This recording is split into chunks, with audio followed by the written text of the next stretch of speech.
ॐ नमस्ते अस्तु भगवन् विश्वेश्वराय महादेवाय त्र्यम्बकाय त्रिपुरान्तकाय त्रिकाग्निकालाय कालाग्निरुद्राय नीलकण्ठाय मृत्युञ्जयाय सर्वेश्वराय सदाशिवाय श्रीमन्महादेवाय नमः।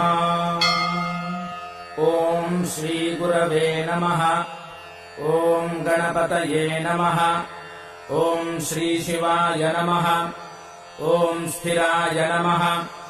ॐ स्थानवे नमः। ॐ प्रभवे नमः। ॐ भीमाय नमः। ॐ प्रवराय नमः।